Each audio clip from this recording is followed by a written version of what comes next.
السلام علیکم دوستوں، میں ہوں آصف رضا اور آپ میرا یوٹیوب چینل دیکھ رہے ہیں کہ آپ نے میرا پچھلا آرٹیکل دیکھا ہوگا۔ میں طنز و مزاح اور مزاحیہ طریقے سے چیزوں کو پیش کرنے کی کوشش کرتا ہوں، اور آج بھی میں نے یہی کوشش کی ہے۔ اب یہ کامیاب ہے یا ناکام یہ آپ لوگ اپنے لائک کے بتائیں گے کہ آپ کو کیسی لگی۔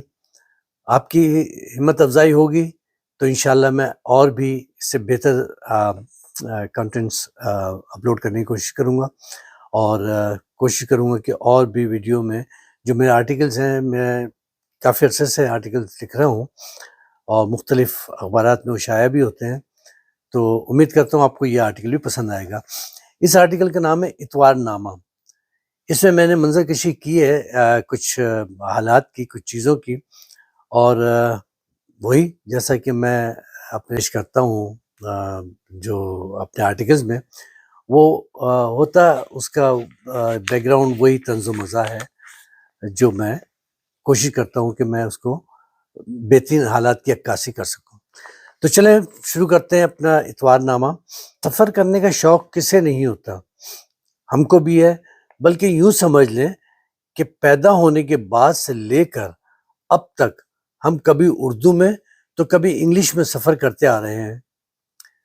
اکثر لوگوں کے اندرون و بیرون ملک کے سفر کا حال احوال سن کر ہم کو بھی یہ شوق پیدا ہوا کہ ہم بھی اپنے کسی سفر کا حال آپ سب کو سنائیں، مگر افسوس صد افسوس کہ لاکھ کوششوں کے باوجود ہم زندگی کے کسی بھی ایسے قابل ذکر سفر کو یاد نہ کر سکے جو ہم اسکول و کالج سے لے کر آفس تک اپنے کسی نہ جاننے والے کی ناگہانی آفات پر چھٹی لے کر کرتے رہے۔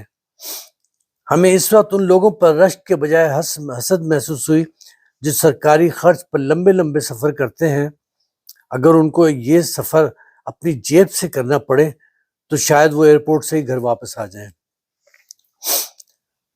ہم ابھی یہیں تک سوچ پائے تھے کہ بیگم کی سخت بلکہ کرخت آواز سے ہم نہ صرف اپنے خیالات بلکہ بستر سے بھی باہر نکل آئے۔ کیا آج اتوار کا سارا دن بستر میں ہی گزاریں گے یا پھر کچھ سودا سلف لانے کی بھی تکلیف گوارا کریں گے؟ چند ہی لمحوں کے بعد ہمارے ہاتھ میں ایک لمبی فہرست اور دوسرے میں ٹوکری تھی۔ ہم نے بیچارگی سے آئینہ دیکھا تو پھر خود پر ہی ترس آ گیا۔ ٹوکری ہاتھ میں لیے گھر سے باہر آئے، گاڑی کے صرف قدم بڑھایا ہی تھا کہ پہیے پہ نظر پڑی، پنچر دیکھ کر جیسے خود ہماری ہوا نکل گئی ہو۔ دل کو تسلی دی، بازار کون سا دور ہے، رکشہ لے لیں گے۔ گھر سے باہر نکلے تو ایسا لگا کہ جیسے رکشے والوں کی ہڑتال ہو۔ تحت نگاہ کوئی رکشہ نہ تھا، لہٰذا خود کو 14.5 کروڑ عوام میں شامل کر اس کوچ میں سوار ہو گئے جس میں تل رکھنے کی جگہ نہ تھی۔ مگر کنڈکٹر حضرات اس مقولے پر عمل کرتے ہیں کہ بس میں جگہ ہو نہ ہو، دل میں جگہ ہونی چاہیے۔ منی کوچ اور بس کے ڈرائیور حضرات بڑی عجیب قسم کی مخلوق ہوتے ہیں۔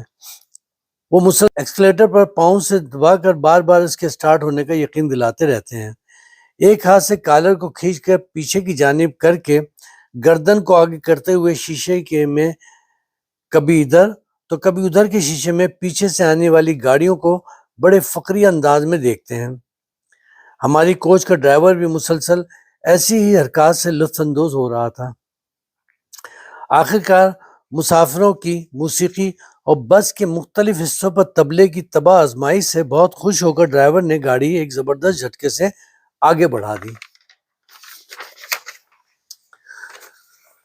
دوران سفر ہم کو اور تو کچھ پتہ نہیں چلا، بس ایک چیز کی شدت سے کمی محسوس ہوئی، وہ تھی کیپٹن کی آواز جو دوران پرواز اونچائی بتانے کے ساتھ ساتھ سیٹ بیلٹ باندھنے کی بھی خاص ہدایت دیتا تھا۔ چند منٹ کے سفر میں ہم کو باہر کے مناظر دیکھنے کا موقع تو نہ مل سکا، مگر ہماری معلومات کے خزانے میں بہت سی گراں قدر معلومات جمع ہو گئی، جس سے ملکی سیاست سے لے کے قومی کرکٹ کی سیاست، کشمیر کی آزادی، عراق کا بحران، انڈیا سے دوستانہ تعلقات پر عوامی رائے اور بے لاگ تبصرے شامل تھے۔ چند اردو کے نئے الفاظ بھی معلومات کا حصہ بنے جو ایک صاحب وقفے سے ڈرائیور کی شان میں ادا کر رہے تھے۔ کچھ نوجوان سیاح کوچ کے پچھلے حصے کے بجائے خوشگوار موسم کے حصول کی خاطر اگلے حصے کے جنگلے سے لگے بہت خوش نظر آ رہے تھے۔ پتہ نہیں ان میں سے کون سی ان کی منزل تھی۔ ہم نے اپنے سٹاپ پر اترنے کی بہت کوشش کی، مگر وہ ایسے ہی ناکام بنا دی جیسے مہنگائی کنٹرول کرنے کی حکومتی کوشش۔ جیسے تیسے اگلے سٹاپ پہ اترے، سامنے ایک پرانے شناسا کھڑے نظر آئے۔ ہم نے بڑی اپنائیت سے مسکرا کر سلام کیا، مگر ان کے چہرے پر اجنبیت کا رنگ نمایاں دیکھ کر ہم پریشان ہو گئے۔ پھر چند لمحوں کے بعد وہ بولے، معاف کیجیے گا، دراصل پہلی نظر میں آپ کو پہچان نہ سکا۔ آپ کا حلیہ ہی کچھ ایسا تھا، بال بکھرے ہوئے، آدھی قمیض پتلون سے باہر، ایک آستین اوپر تو دوسری نیچے، کالر ایک طرف سے کھڑا ہوا تھا۔ پھر کافی عرصے کے بعد آپ کو دیکھا، میں سمجھا نصیب دشمنا، آپ کے دماغ پر کوئی اثر تو نہیں ہو گیا۔ خیر اللہ کا شکر ہے، ہم نے موقع کی نزاکت کو سمجھا اور کچھ ادھر ادھر کی ہانکی اور تیز تیز اتوار بازار کی جانب چل پڑے۔ اتوار بازار کے قریب پہنچنے کا احساس ہم کو بہت دور سے ہو گیا تھا۔ پیدل چلنے میں دشواری، آدھی سڑک اور پورا فٹ پاتھ ٹھیلے والوں کے زیر انتظام پارٹنرشپ کی بنیاد پر مقامی انتظامیہ کے ساتھ طے تھا۔ چند پولیس والے خوف زدہ ڈرے سہمے ایک کونے میں کرسیاں ڈالے ایک دوسرے کو اپنی اپنی بہادری کے قصے سنا رہے تھے۔ سڑک پر جوس والے کی صفائی پسند طبیعت کی بنا کچھ دور پھینکے ہوئے اس کے پانی، کیچڑ اور چھلکوں سے بچتے بچاتے آگے بڑھے۔ سامنے اتوار بازار کا مین گیٹ تھا۔ ایک ہجوم تھا جو اندر جانے کے لیے بے چین تھا تو دوسرا باہر نکلنے کے لیے بےتاب۔ اس جلد بازی کی وجہ سے کوئی بھی ایک دوسرے سے ٹکرائے بغیر نہ آ رہا تھا اور نہ ہی جا رہا تھا۔ صرف وہ لوگ خوش قسمت تھے جن کے پرس ان کی اپنی جیبوں میں تھے۔ ہم بھی زور بازو پر بھروسہ کرتے ہوئے اس ہجوم میں شامل ہو گئے جو اندر جانے کی کوشش کر رہا تھا۔ گیٹ کے باہر چند لوگ ہاتھ میں چھڑی لیے پھر رہے تھے، جیسا چراگاہ میں عموماً چرواہوں کے ہاتھ میں ہوتی ہے۔ شاید انتظامیہ کی طرف سے باہر قانون کی خلاف ورزی کرنے والے، سامان اٹھانے والے اور پرندے فروخت کرنے والیوں سے جرمانہ وصول کرنے کے لیے تعینات کیے گئے ہوں۔ ہم نے یہ اندازہ ان کی پھولی ہوئی جیب دیکھ کے نہیں لگایا، بلکہ باہر موجود ان تمام کاروباری حضرات کی بے خوفی سے لگایا۔ بہرحال ہم باہر کے حالات کو کسی ذمہ دار سرکاری افسر کی طرح نظر انداز کرتے ہوئے اندر داخل ہو گئے۔ اندر انسانوں کا ٹھاٹے مارتا سمندر تھا جو کسی لحاظ سے تفریحی مقام سے کم نہ تھا۔ ملک کے چپے چپے کے لوگ سیاحوں کی طرح گھوم رہے تھے۔ سب سے زیادہ خوش ہمارے ملک کے غیور اور محنتی 50 سال تک کے وہ نوجوان تھے جو آج چھٹی اور سیر کی خوشی میں ہر تھوڑی دیر کے بعد پلاسٹک کی ڈبیا میں سے ایک چٹکی نکال کر ہونٹ کے نیچے رکھ لیتے تھے۔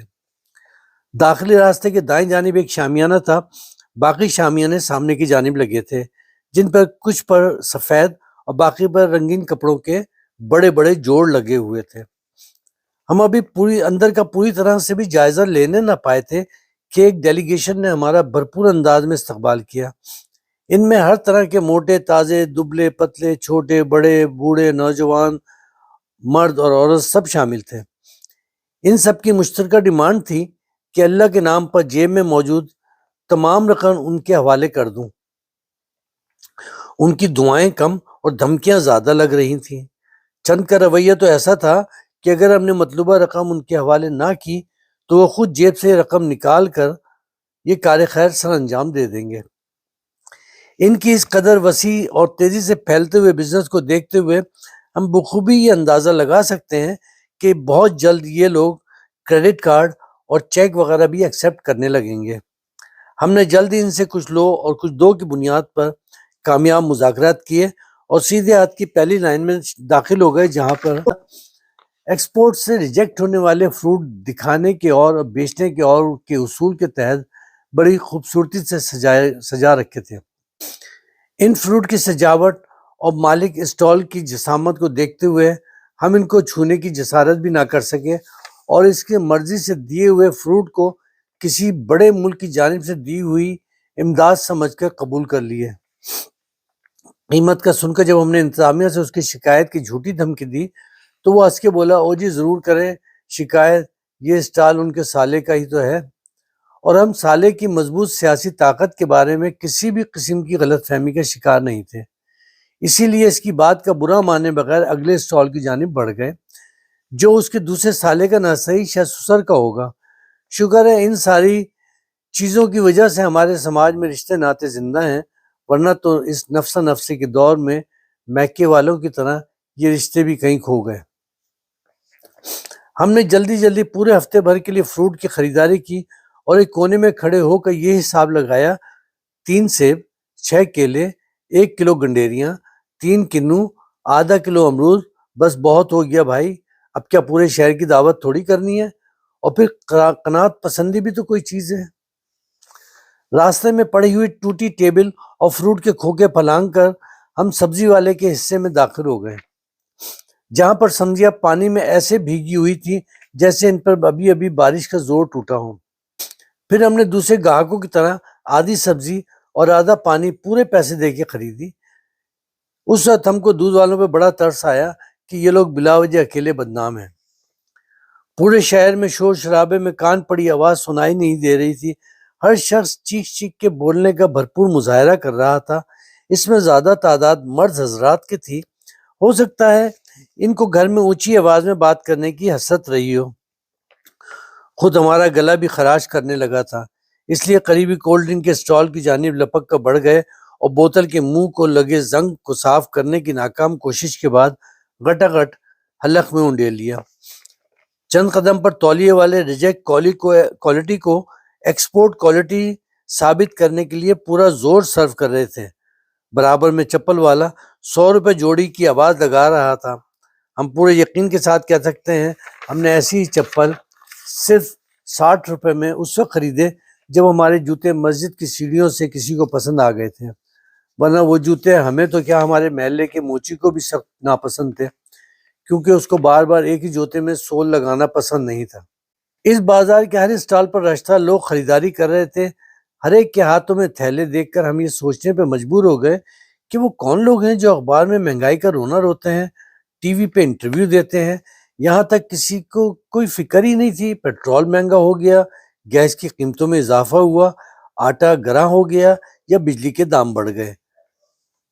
دکانداروں کو سر کھجانے کی بھی فرصت نہیں تھی، ایک دو اسٹال گاہکوں سے خالی تھے، بالکل سناٹا تھا، وہ تھے کتابوں کے اسٹال۔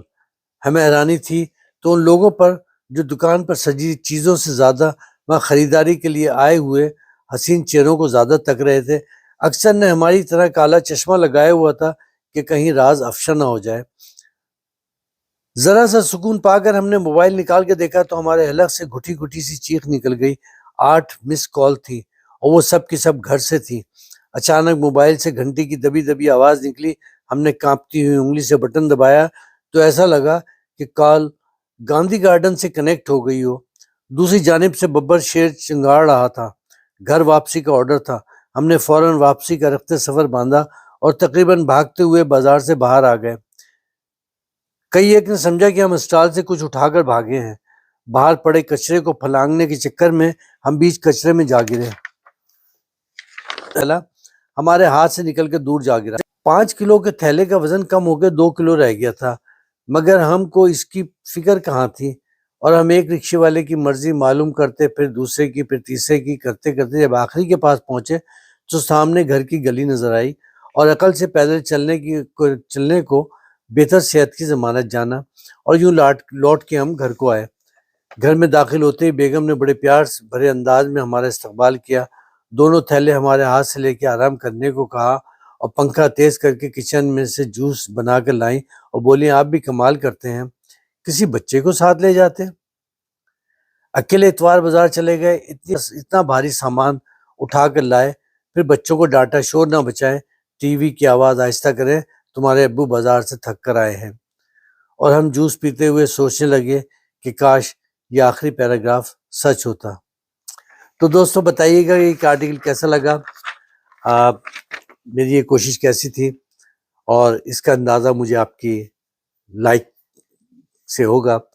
آپ اس چینل کو سبسکرائب کریں اور لائک کریں، اور انشاءاللہ میں کوشش کروں گا کہ اس سے اور بہتر اپنی تحریر آپ کی خدمت میں پیش کروں۔ تو پھر اجازت دیں اگلے ویڈیو تک، اگلے آرٹیکل تک۔ پھر انشاءاللہ ملاقات ہوگی اللہ نے کے بعد.